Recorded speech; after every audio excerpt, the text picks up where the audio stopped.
নমস্কার বন্ধুরা, গল্পের চিলেকোঠা পরিবারে আপনাদের সকলকে স্বাগত জানাই। আমি সায়নী।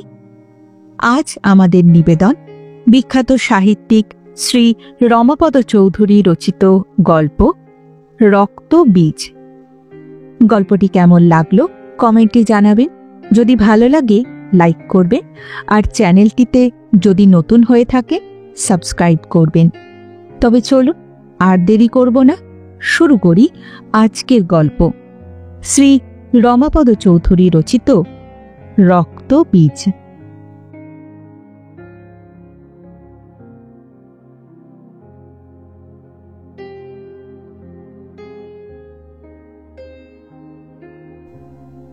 নীলিমা মনে মনে ভেবেছিল চাকরিটা নিশ্চিত হয়ে যাবে।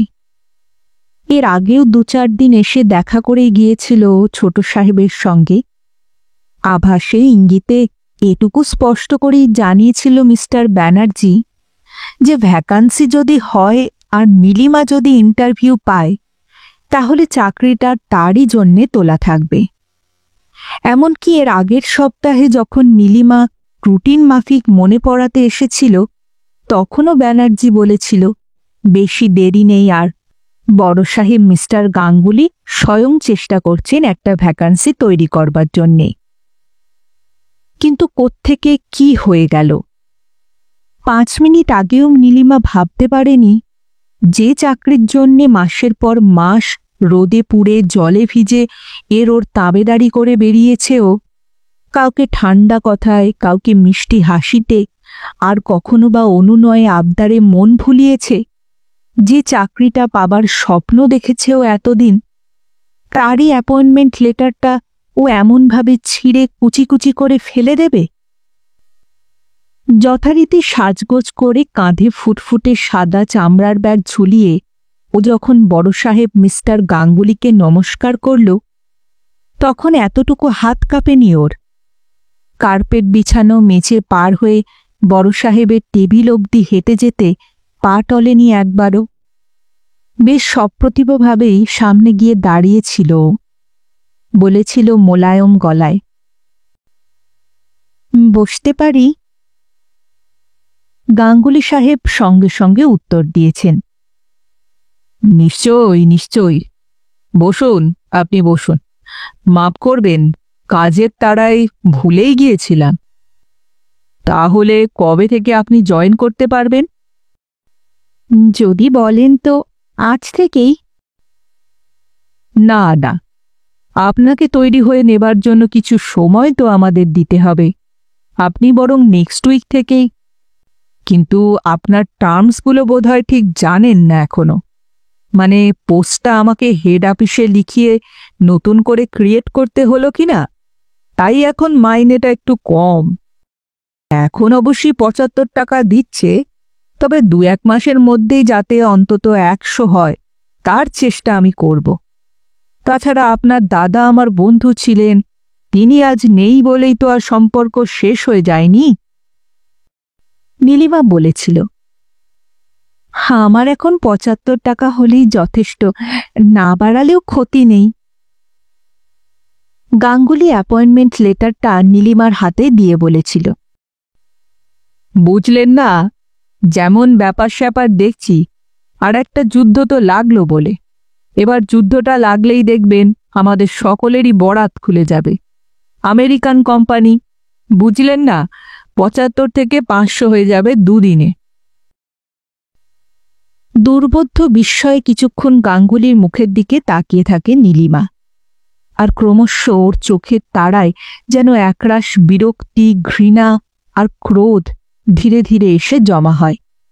পিছনে পিছনে ওর চোখের নরম পাপড়ির আড়ালে আড়ালে 2 ফোঁটা অশ্রুও হয়তো।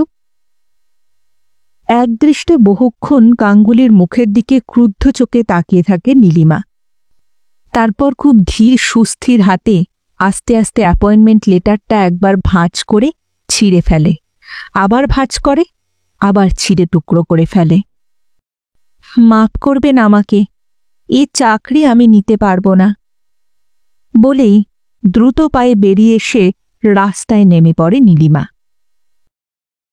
যুদ্ধ, যুদ্ধ, একটাই শব্দ বারবার ওর কানের চারপাশে ঘুরে বেড়ায়। যা ভুলে যেতে চায় বা মুছে ফেলতে চায়, বারংবার তারই মুখোমুখি দাঁড়াতে হয়।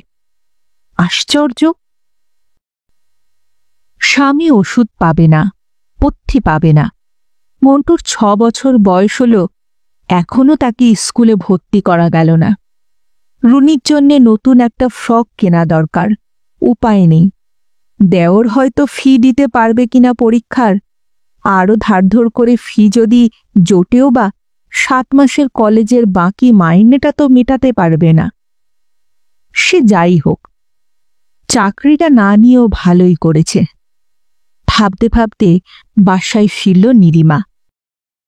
ট্রাম লাইন থেকে পুরো 25 মিনিট ধরে এগলি ওগলি করে 19 শতাব্দীর স্মৃতিমুখর একটি বিরাট পুরনো পচা ধসা প্রাসাদের দেওয়ালে কাঁধ ঘষে ঘষে সরু একটা জোলো গলি পার হয়ে ঘুঁটে গোবরের নোংরা দুর্গন্ধ সহ্য করে দুটো পরিবারের অন্তর ডিঙিয়ে তবে ওদের ছোট্ট বাসা। এর চেয়ে বস্তির ঘরও হয়তো ভালো ছিল, ভাড়াও হয়তো কম হতো। জুতো জোড়া খুলে সযত্নে কাগজের বাক্সটায় ভরে উলুঙ্গিতে তুলে রাখল নীলিমা। ব্যাগটা ভরলে ভাঙা ট্রাঙ্কের ভেতর। শাড়ি ব্লাউজ বদলে সে দুটোও ভাঁজ করে বিছানায় বালিশের তলায় রাখলে। 3 মাস আগের ইস্ত্রির পালিশটা যাতে নষ্ট না হয় সেই জন্যে। ইতিমধ্যেই স্বামীর সঙ্গে 2-1 বার দৃষ্টি বিনিময় হয়েছে নীলিমার। রুগ্ন অসহায় দুটো চোখ কি যেন একটা প্রশ্ন করতে ভয় পাচ্ছে। একটু হাসবার চেষ্টা করে স্বামীর পায়ের কাছে এসে বসল নীলিমা। সত্যি, এ রোগপাণ্ডুর ব্যথাকাতর মুখের দিকে তাকিয়ে আর কতদিন কাটাতে হবে ওকে? ক্রমশই যে বিছানার সঙ্গে মিলিয়ে যাচ্ছে মৃন্ময়। যাবেই তো, 3 মাস হয়ে গেল, আর তো এক্সরে নেওয়া হলো না, ডাকা হলো না ডাক্তারকে। ডাক্তারকে খবর দিলে সে আসতো ঠিকই, কিন্তু ডাক্তার আর এক্সরে তো রোগ সারাতে পারবে না।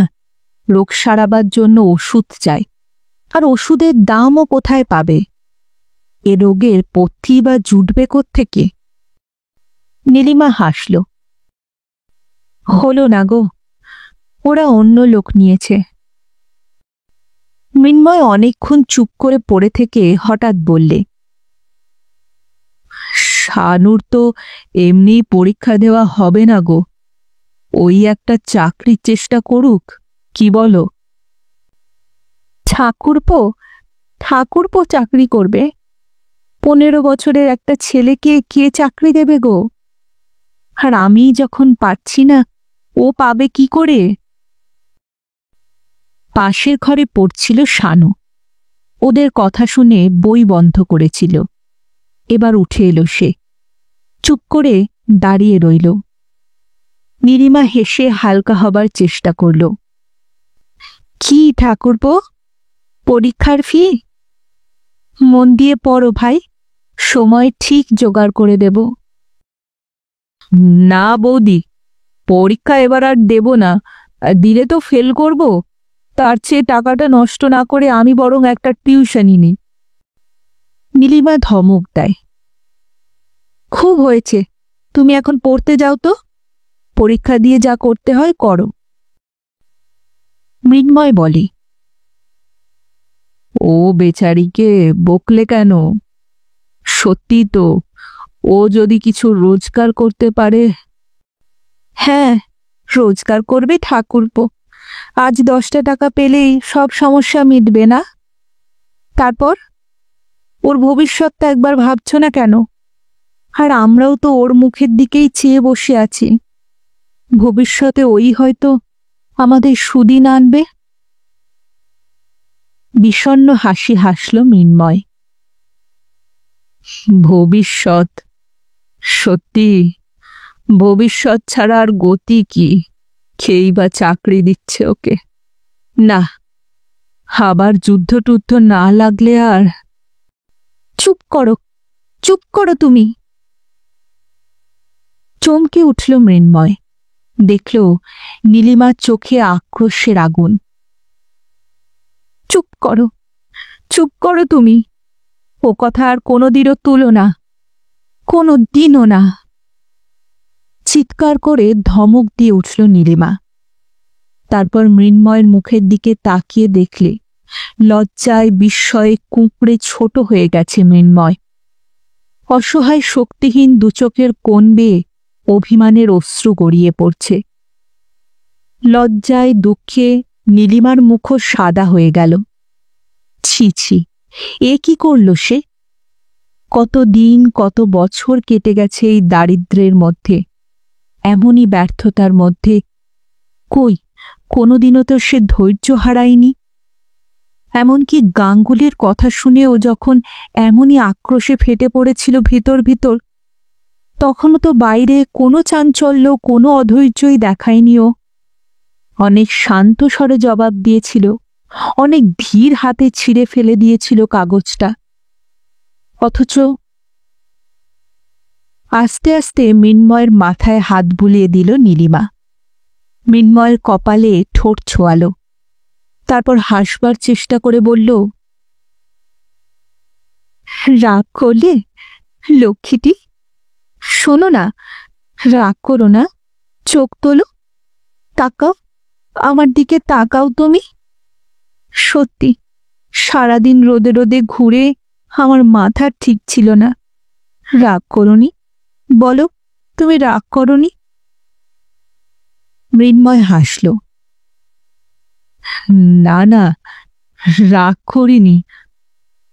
ওঠো, মুখের কাছে মুখ এনো না। ছি, মন্টু রুনির কথাটা একবার ভাবো, ওদের তো বাঁচাতে হবে। নীলিমা জবাব দিল না। নিঃশব্দে মৃন্ময়ের সারা মুখের ওপর ওর ঠান্ডা নরম হাতটা বুলিয়ে দিল, চোখের জল মুছিয়ে দিল শাড়ির আঁচলে। তারপর হঠাৎ মনে পড়ে যাওয়ায় নীলিমা জিজ্ঞেস করল, ঠাকুরপো, মন্টু আর রুনি ভাত খেয়েছে? তুমি তুমি খেয়েছ তো? শানু ঘাড় নাড়ল। আমি আর মন্টু খেয়েছি বৌদি। পোস্তর তরকারিটা যা ফার্স্ট ক্লাস হয়েছিল, মন্টু আর আমি চেটেপুটে খেয়ে নিয়েছি গো। রুনি খেয়েছে না রাগ করে বেরিয়ে গিয়েছে? দীর্ঘশ্বাস লুকোলো নীলিমা। বলল, দেখো তো ঠাকুরপো, কোথায় আছে রুনি, একটু ডেকে নিয়ে এসো তো। কিছুক্ষণ পরেই রুনিকে টানতে টানতে নিয়ে এলো শানু। নীলিমা বলল, কি খাবি না তুই? আয়, খাবি আয়। খেয়েছি তো আমি, অভি দাদাদের বাড়িতে খেয়েছি আমি। নীলিমা আহত বোধ করল। অভিদা, সামনের 3তলা নতুন বাড়িটাই ওদের, কিন্তু ওদের সঙ্গে আলাপ পরিচয় রাখতেও যে ভয় হয় নীলিমার, ঘৃণা হয়।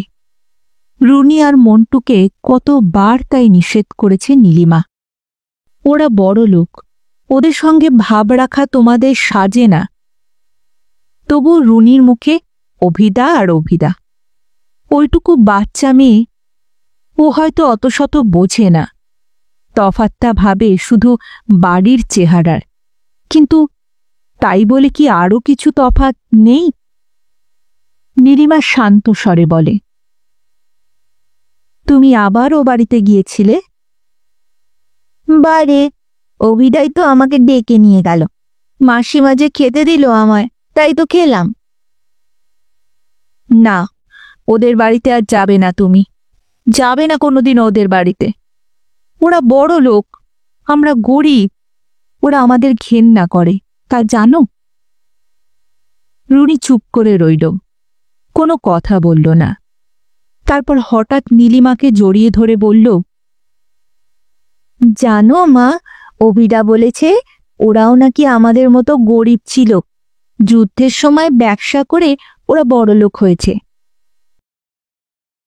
না, নীলিমা রাখবে না আর, চটবে না কারো কথায়। কোনো কথা না বলে থালায় ভাত বাড়তে শুরু করল নীলিমা। রুনু আবার ডাকল, ও মা। কি বলো? অভিদা বলছিল আবার নাকি যুদ্ধ লাগবে, তখন নাকি চেষ্টা করলে আমরাও বড়লোক হতে পারবো। চমকে চোখ তুলে তাকালো নীলিমা রুনির মুখের দিকে। না, অধৈর্য হবে না নীলিমা, আক্রোশে ফেটেও পড়বে না। রুনির মুখের দিকে তাকিয়ে দুঃখের হাসি হাসবার চেষ্টা করল নীলিমা। সে হাসি হাসি নয়, হাসির বিদ্রুপ। সমস্ত দিন, সমস্ত সন্ধ্যা নীলিমার সারাটা মন গভীর এক অবসাদ, দুঃসহ বিষাদের ভারে নুইয়ে রইল। আশ্চর্য, যে কথা ভুলে যেতে চায় নীলিমা, যে বিষাক্ত দিনগুলোকে বিস্মৃতির সমুদ্রে ডুবিয়ে দিতে চায় বারবার, পৃথিবী শুদ্ধ সকলেই যেন সেই দৃশ্যগুলোই ওর চোখের সামনে তুলে ধরে। ওর কানের কাছে বারবার একই কান্নার গান বাজায়। সমস্ত কাজের ফাঁকে নীলিমার উদাস ব্যথা তাই কেবলই চমকে ওঠে। পাশের ছোট্ট ঘরটিতে ওদের বিছানা পেরে দেয় নীলিমা। রুনিকে ঘুম থেকে তুলে খাইয়েও দেয়। রান্না ভালো হয়েছে কিনা জিজ্ঞেস করে শানুকে। মন্টুকে আদর করে ঘুম পালায়। জলের গ্লাস রেখে আসে শানুর মাথার কাছে। মশারি টাঙাবার দড়িটা রুনি কোথায় নিয়ে গেছে সেটা খোঁজাখুঁজি করে। জানলার শিকে, আলনার আকশিতে, টেবিলের পায়ায় আর দেওয়ালের পেরেকে দড়ি বেঁধে মশারি টাঙিয়ে বিছানার চতুর্দিকে ভালো করে গুজে দেয় ধারগুলো। তারপর গরম তেল নিয়ে এসে মৃন্ময়ের বুকে মালিশ করে দিতে দিতে কোন ফাঁকে আবার কথাগুলো ওর মনের চারপাশে ভিড় করে আসে। কত সুখের সংসারেই না ও মানুষ হয়েছিল। ঐশ্বর্য না থাক, সে সংসারে শান্তি ছিল, সুখ ছিল। দোতলার ফ্ল্যাটে ছোট্ট একটি পরিবার। নীলিমা, নীলিমার মা বাবা, দাদা সুধাকান্ত আর বৌদি, নীলিমার ছোট একটি ভাই শুভকান্ত আর বিধবা দিদি। ভালো চাকরি করতেন নীলিমার বাবা। বেশ সচ্ছলভাবেই কাটছিল ওদের দিনগুলো। সংসারে ছিল শান্তি আর শৃঙ্খলা। এমনই সময়ে যুদ্ধের বিষাক্ত নিঃশ্বাস কলকাতার বাতাস ভারী করে তুলল। এতদিন শুধু দিনে দিনে জিনিসের দাম বাড়ার মধ্যেই যুদ্ধের পরিচয় মিলছিল, আর খবরের কাগজের পাতায় আলাপে আলোচনায়। তবু সে যুদ্ধ ছিল অনেক দূরে। তার অভিশাপ যতখানি, ভুল চোখ বলতো আশীর্বাদও ততটাই। ধানের দাম বাড়ছিল, দেশের লোকের হাতে টাকা আসছিল, চাকুরি মানুষদের বরাতও যেন খুলে গিয়েছিল। বেকারদের চাকরি খুঁজতে হতো না, চাকরি খুঁজে বের করত বেকারদের। আর মাসে মাসে বেড়ে চলেছিল এ ও তা 5 রকমের অ্যালাওয়েন্স। হ্যাঁ, এরই ফাঁকে একবার দুর্ভিক্ষ দেখা দিয়েছিল বটে। দেশজোড়া কাঙালের ভিড় ভেঙে পড়েছিল শহর কলকাতার বুকে। কিন্তু নীলিমার দাদা তর্ক করেছে। বাবাও বলতেন দুর্ভিক্ষ নাকি যুদ্ধের জন্যে নয়, দুর্ভিক্ষ ভগবানের মার। বাবার কাছে বহুবার শুনেছে নীলিমা, আর দাদা বলেছে দেশের লোকের বোকামিই নাকি দুর্ভিক্ষের জন্যে দায়ী। উফ, সেসব দিনের কথা মনে পড়লেও ভয়ে শিউরে ওঠে নীলিমা। ফুটপাতে সারি সারি মরা আর আধমরাদের রাশি। ডাস্টবিনের পাশ দিয়ে হাঁটা যায় না, নোংরা পচা খাবারের দুর্গন্ধে।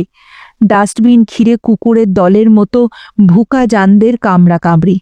লঙরখানার সামনে 1.5 মাইল লম্বা কালো কালো কঙ্কালের লাইন। আর সকাল থেকে মাঝরাত অবধি বাড়ির আনাচে কানাচে ছেলে বুড়ো মেয়ে মরদের ফ্যান দে মা, ফ্যান দে মা চিৎকারের বিরক্তি। প্রথম প্রথম নীলিমাও বিরক্ত হতো বইকি। মনে হতো ওই বুভুক্ষ মানুষগুলোই বুঝিবা সব শান্তি, সব স্বস্তি কেড়ে নিয়েছে। তারপর মানুষগুলো মরে ভূত হয়ে দুর্ভিক্ষের ছায়া সরিয়ে দিল শহরের বুক থেকে। আর সঙ্গে সঙ্গে যুদ্ধের ছায়া নয়, সশব্দ বিষ নিঃশ্বাস শোনা গেল পথে পথে। অতিকায় হিংস্র জন্তুর মতো বিরাট ট্রাক, লরি, ট্যাঙ্ক এমফিবিয়া পিছের রাস্তা গুড়িয়ে ধুলো করে দিল। কি ভয়ঙ্কর তার গর্জন! দন্তিল চাকায় তার কি ভীষণ অট্টহাস! নীলিমার মনে আছে, একদিন গভীর রাত্রে ঘুম না নামা চোখে জানলার গড়াত ধরে পথের দিকে তাকিয়েছিল নীলিমা। আর ওর চোখের সামনে দিয়েই সৈন্য বোঝাই ট্রাকের পর ট্রাক, ট্যাঙ্কের পর ট্যাঙ্ক স্তব্ধ স্তম্ভিত পৃথিবীর বুক বেয়ে সশব্দে গড়িয়ে গিয়েছিল। ব্ল্যাকআউটের রাতে যুদ্ধযানের সারিকে আসুরিক ছায়ার স্রোত মনে হয়েছিল। আর কি ভীষণ শব্দ তার! শান্ত নিস্তব্ধ রাতের বুকে কোন প্রাগৈতিহাসিক জন্তুর উন্মত্ত হুঙ্কার যেন যেন বেদনায় গুমড়ে ওঠা পৃথিবীর মর্ম কান্নার গোঙানি। কত ভয়ে ভয়ে আশঙ্কায় উত্তেজনায় পথ চলতে হতো সেদিন। কপাটের এক পা বাইরে যেতেও বুক দুলে উঠত নীলিমার। মার্কিন আর ব্রিটিশ শ্বেত সৈনিকদের পৈশাচিক উল্লাস আর পিশাচের নিগ্র সৈনিকদের অশ্লীল অট্টহাস। তারপরের ঘটনা মনে পড়লে বিদ্রূপের হাসি হাসে নীলিমা আজও। কিন্তু না, সুধাকান্তকে, দাদাকে ক্ষমা করেছে নীলিমা। দোষ দেয় না আজ আর তাকে। সত্যিই তো, নিজের অন্তর দিয়েই তো মানুষ অপরকে বিচার করে। প্রতিদিন দাদার কাছে যুদ্ধের গল্প শুনত নীলিমা। যুদ্ধেরই নয়, যোদ্ধারও। আব্রাহাম ম্যালিওনেস্কা আর স্টিফেন হিউজেন্স দুইজন মার্কিন সৈন্যের সঙ্গে আলাপ হয়েছিল সুধাকান্তর। আর খাস আমেরিকান সৈনিকদের সঙ্গে আলাপ হওয়ার গর্বে মাটিতে পা পড়ত না সুধাকান্তর। কখনো আমেরিকা সম্বন্ধে উচ্ছ্বসিত প্রশংসা, কখনো বা ম্যালিওনেস্কার হিউজেসের ঘরের খবর। নীলিমার বৌদি আর বিধবা দিদি অনিমা সকলেই হাসাহাসি করত সুধাকান্তকে নিয়ে।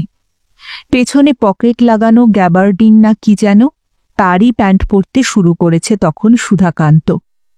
হাঁটা চলায় হাবে ভাবে পুরো দস্তুর আমেরিকান হবার বাসনা যেন। আর দাঁতে চিবিয়ে নাকি সুরে কথায় কথায় ইংরেজি বলার সে কি ধুম! এ নিয়ে কতবার যে ওরা হাসাহাসি করেছে। বৌদি ঠাট্টা করে বলেছে, আমার বরাত মন্দ ঠাকুরজি, দাদাটিকে তোমার ধরে রাখতে পারলুম না। অমন মার্কিনের পাশে কি আর আমার মতো লং ক্লথকে মানায়? জর্জেট চাই, জর্জেট। দিদি অনেক ছোট বয়সে বিধবা হলে কি হবে? বেশ আমোদে। মুখে তার সবসময় হাসি হাসি ভাব, কথায় রসিকতা। সে বলতো, তা মন্দ হয় না বৌদি। দাদার একটা বিলিতি বউ এলে তবুও মনের সুখে ইংরেজি বলতে পারবে দুটো। বাংলা বলতে বড় কষ্ট হয় আমাদের সঙ্গে। কত ভেবেচিন্তে কথা বলতে হয় বলতো। নীলিমাও যোগ দিত এ রসিকতায়। বলতো, সত্যি দিদি, কি মজা বলতো আমেরিকানদের। নাকি সুরে কথা বললে ইংরেজি হয়ে বেরোয় কথাগুলো। ওরা ওইসব বলা বলি করত আর হেসে লুটিয়ে পড়ত এ ওর গায়ে। সুধাকান্ত কিন্তু চটে যেত ওদের রসিকতায়।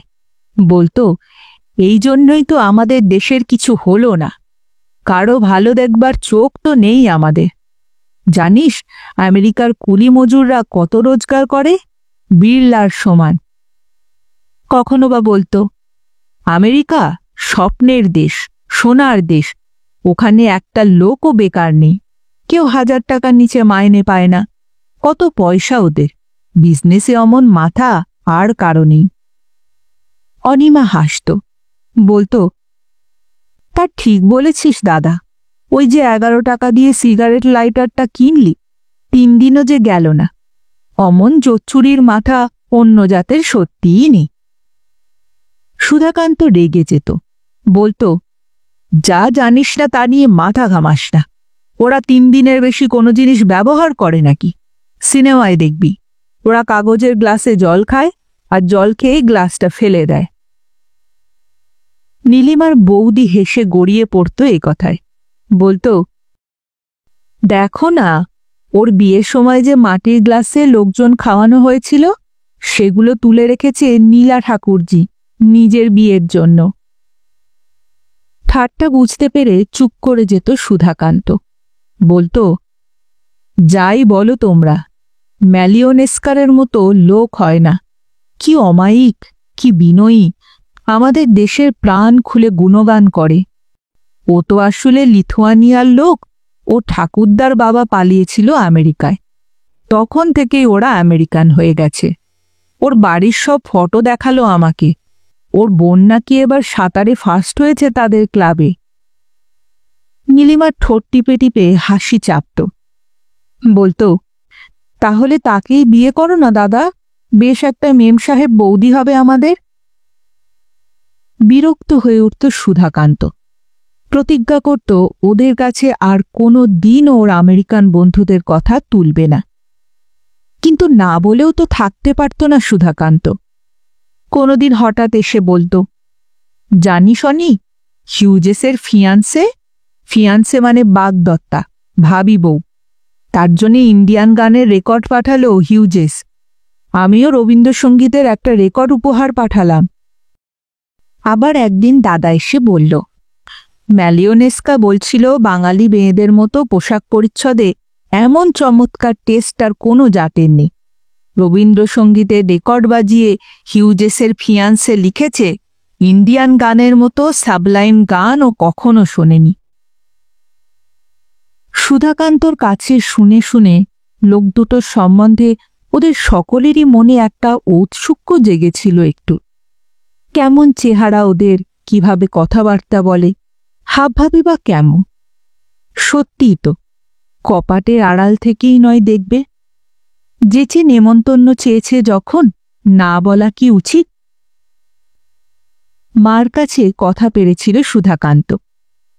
জানো মা, ম্যালিওনেস্কার গলায় একটা ফিতেতে একটা লকেট বাঁধা আছে, ওর মায়ের ছবি। ও রোজ ঘুমোবার আগে ওর মার প্যারালিসিস সারিয়ে দেওয়ার জন্য জেসাসের কাছে প্রার্থনা করে। মা বলেছিলেন, আহা বেচারি, মারও কি কষ্ট বলো তো বাবা, ছেলে জীবন হাতে নিয়ে যুদ্ধ করতে এসছে, এদিকে মায়ের চোখে ঘুম নেই। মাই একদিন বাবাকে বলল, সুধার বন্ধু হলই বা সাহেব, মা বাপ ভাই বোন ঘর সংসার ছেড়ে এত দূরে যুদ্ধ করতে এসেছে, দুমুঠো ভাত খেতে চেয়েছে বন্ধুর বাড়িতে, তাতে তোমাদের আপত্তি কিসের? শেষ অবধি তাই মত দিতে হল। আর হিউজেসের প্রথম আগমনের দিনটা বেশ স্পষ্ট মনে আছে নীলিমার। বিনয়ী লাজুক লাজুক মুখ নিয়ে ম্যালিওনেস্কার পিছন পিছনে ঘরে ঢুকেছিল হিউজেস। চৌকাটে হোঁচট খেয়েছিল। কোথায় বসবে, কিভাবে কথা বলবে ভেবেই যেন সন্ত্রস্ত। নীলিমার বাবার সঙ্গে পরিচয় করিয়ে দিতেই চটি ছুঁয়ে প্রণাম করেছিল ম্যালিওনেস্কা আর হিউজেস। মা আড়াল থেকে চোখ মুছেছিলেন, আর ওরা তিন ননদ বৌদি মুখে আঁচল চেপে হেসে লুটিয়ে পড়েছিল। তারপর সহজভাবেই আসা যাওয়া শুরু হয়েছিল ওদের। নীলিমা দেখল, গায়ের রং ফর্সা হলেও, মুখে ইংরেজি বললেও লোকগুলোকে ভয় করবার মতো কিছু নেই। অসুর নয়, খুব সহজভাবেই পরিবারের সকলের সঙ্গেই কেমন করে যেন ওরা মিশে গেছে, বন্ধু হয়ে গেছে। নীলিমা, নীলিমার বৌদি, এমনকি বিধবা দিদি অনিমাও ওদের সামনে চায়ের বাটি এগিয়ে দিতে সংকোচ বোধ করে না। আর লোক দুটো চোখেও তো কই কোনোদিনও অভদ্র ইশারা ধরা পড়েনি। আশ্চর্য! সেদিন তার কথা ভোলেনি নীলিমা, ভুলবেও না। কিন্তু সেদিনের কথা মনে পড়লেই যেন আজও শিউরে ওঠে। একবার মনে পড়লে সারা রাত আর ঘুম আসে না ওর চোখে। শরীরের সমস্ত রক্ত যেন মুহূর্তের মধ্যে চঞ্চল হয়ে ওঠে। উষ্ণ আক্রোশে জ্বালা করে ওঠে চোখের কোণা দুটো। ম্যালিওনেস্কা আর হিউজেসদের রেজিমেন্ট পরের দিন ভোরেই নাকি বর্মার যুদ্ধের প্রাঙ্গণে চলে যাবে।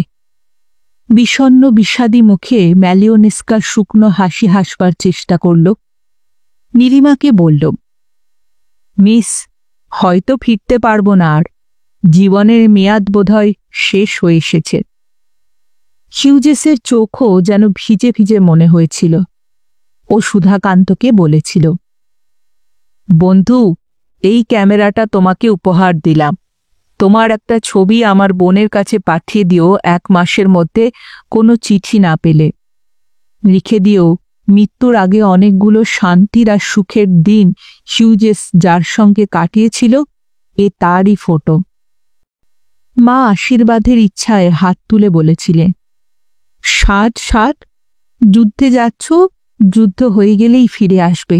আমি আশীর্বাদ করছি, তোমার নিজের মা বেঁচে থাকলে যেমনভাবে আশীর্বাদ করত আমি তেমন করেই আশীর্বাদ করছি বাবা।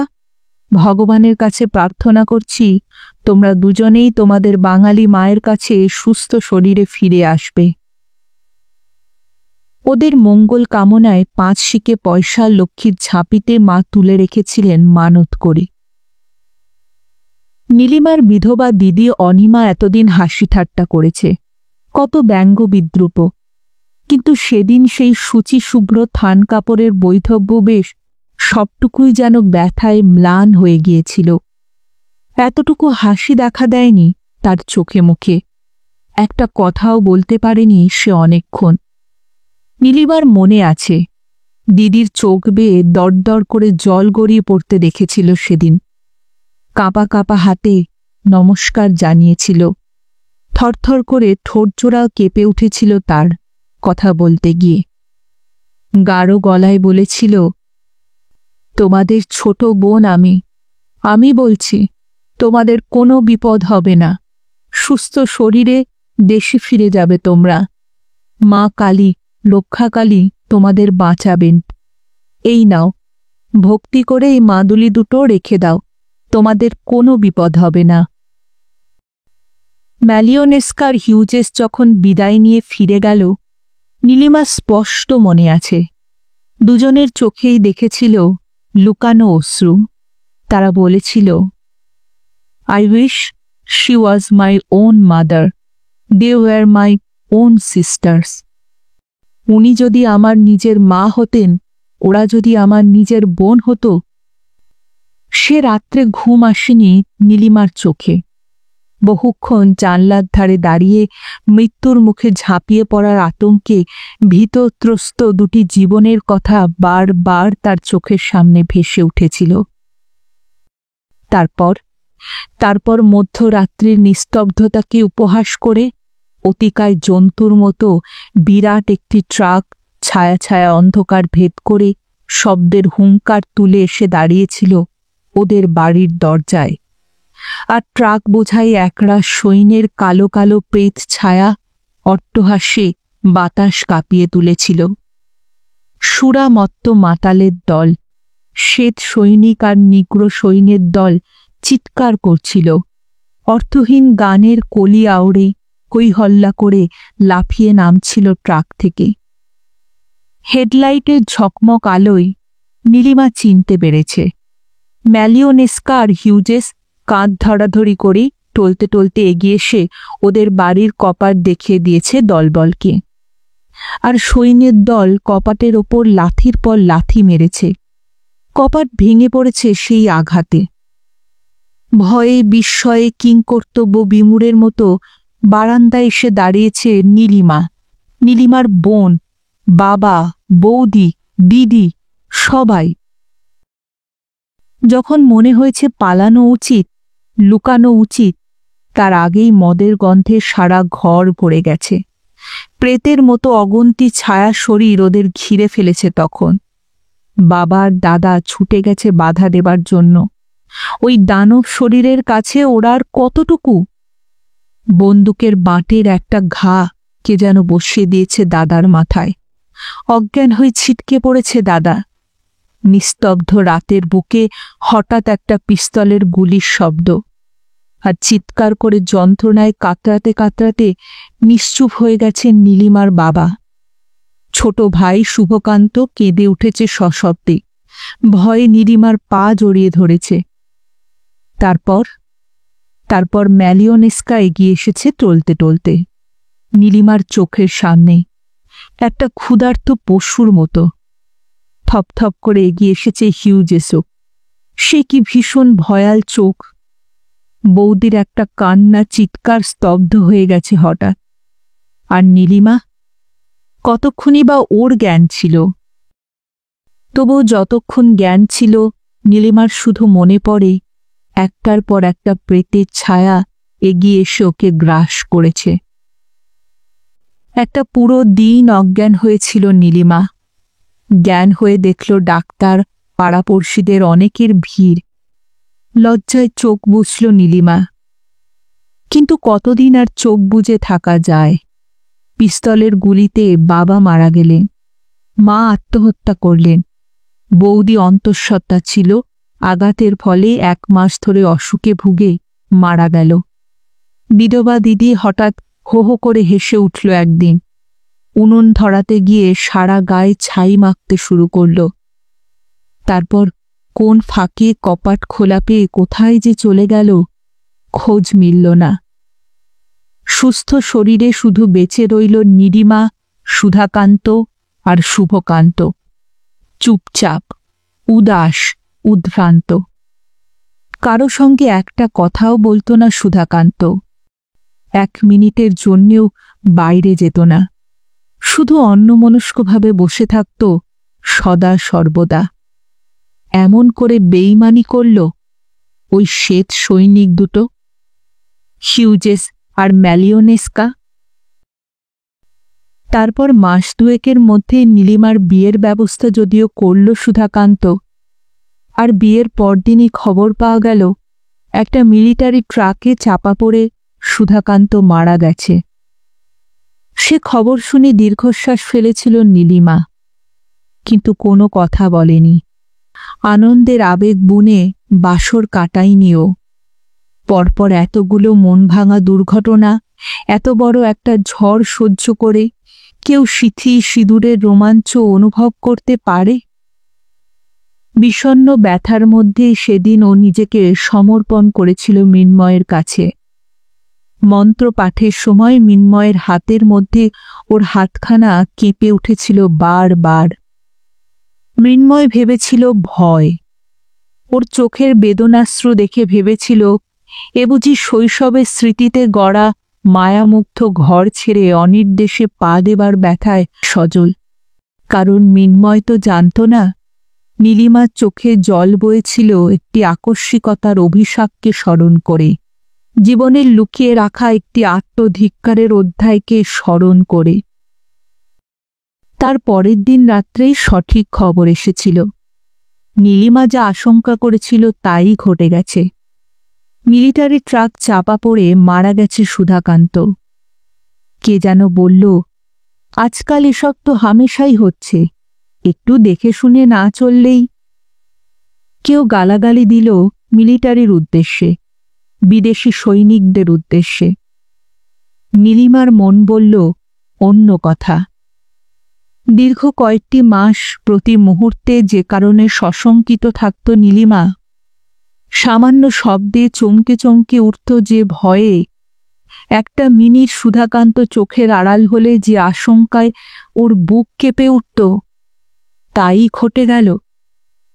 নীলিমা বুঝতে পারল কেন কর্তব্য শেষ করার পর একটা সম্পূর্ণ দিনও বেঁচে থাকবার স্বাদ জাগল না সুধাকান্তর।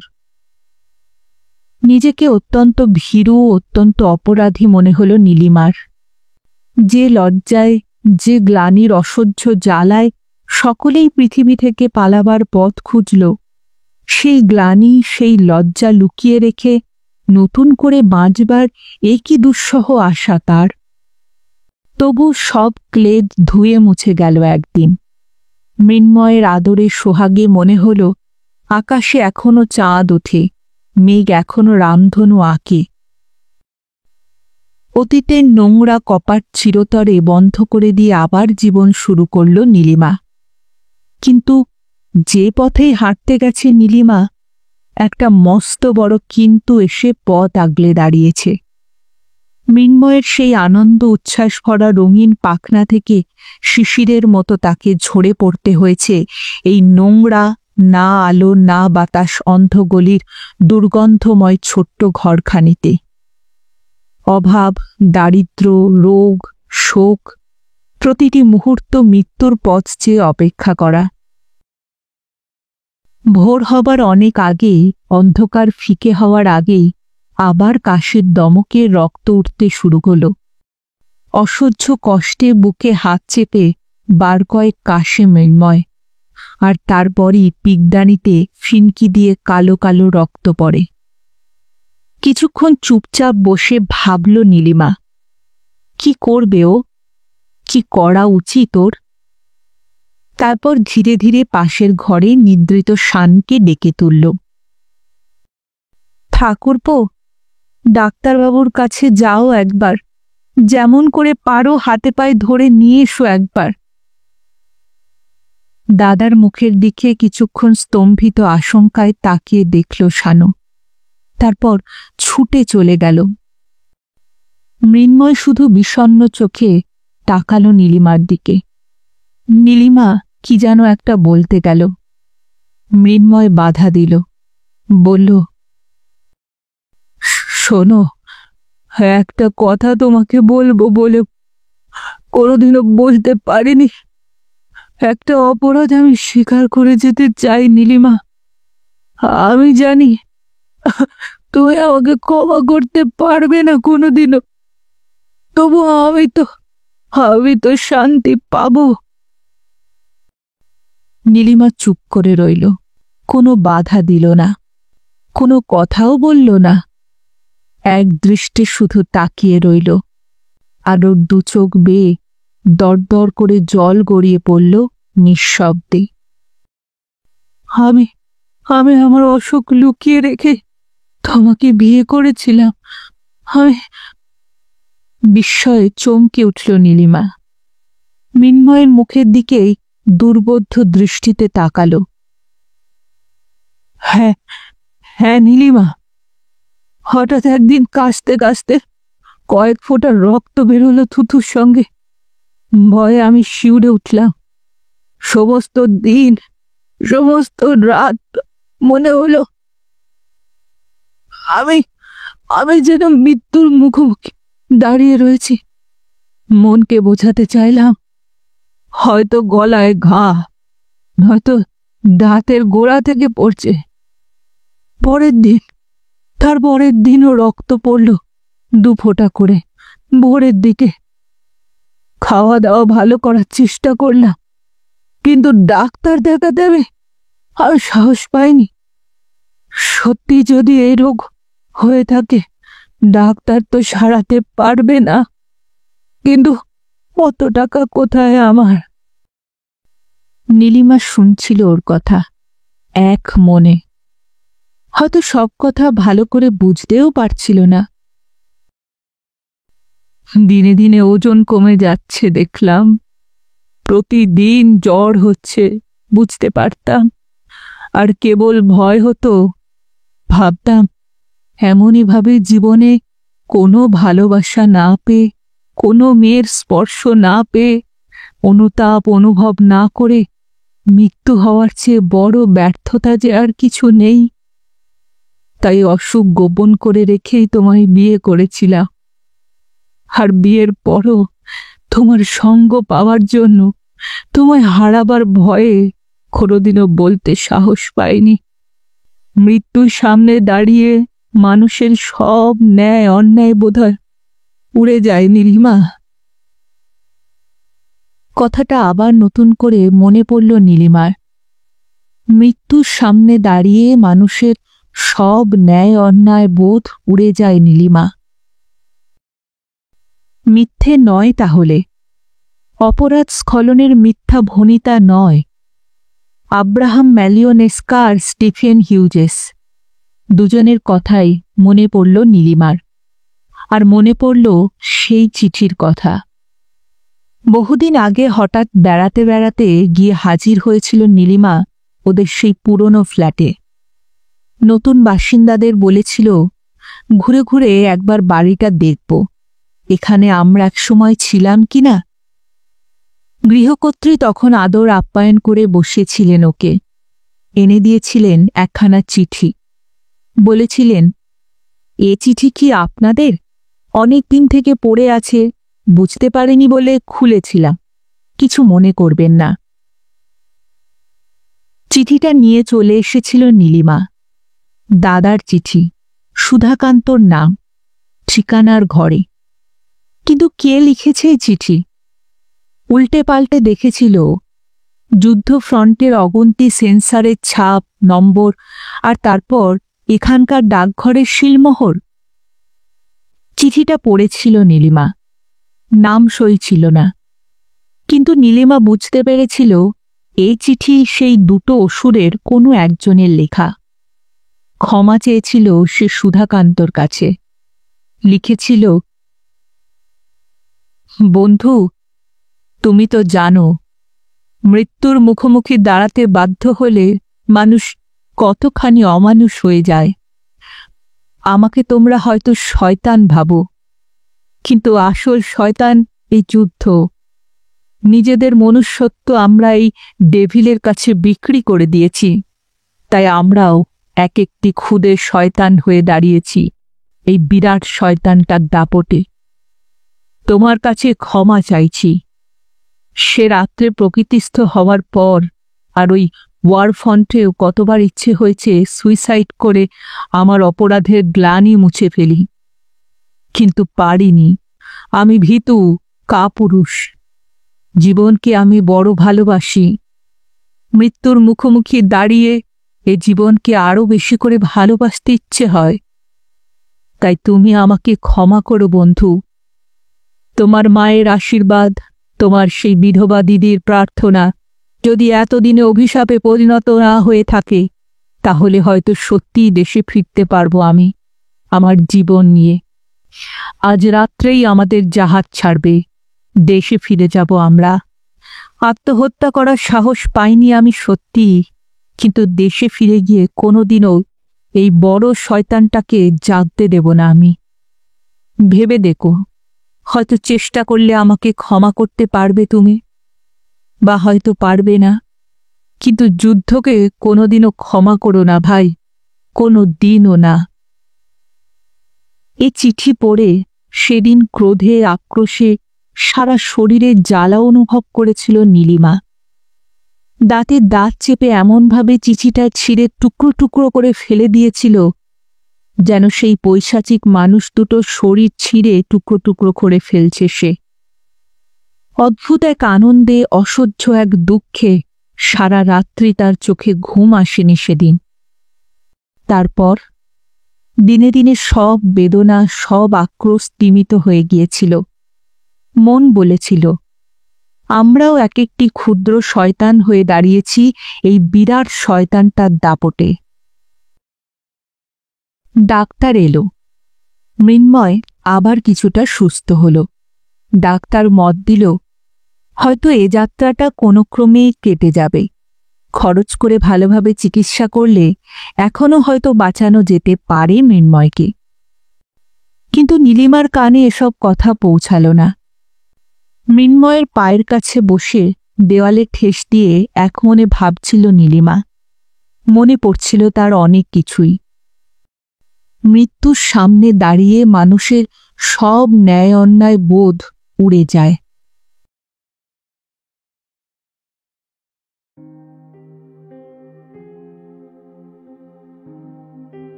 শুনছিলেন আজকের গল্প শ্রী রমাপদ চৌধুরী রচিত রক্তবীজ। ফিরে আসছি আরেকটি গল্পের সঙ্গে কিছুদিনের মধ্যে। ততদিন ভালো থাকবেন, সুস্থ থাকবেন এবং গল্পে থাকবেন। আর আমার গল্প পাঠ ও উপস্থাপনা যদি ভালো লাগে তাহলে লাইক আর কমেন্ট করতে ভুলবেন না। আর চ্যানেলটিতে যদি নতুন হয়ে থাকেন সাবস্ক্রাইব করবেন। এতে আমার উৎসাহ ও আত্মবিশ্বাস দুই বাড়ে। তাহলে আজ এখানেই বিদায় নিচ্ছি। আবার দেখা হচ্ছে। নমস্কার।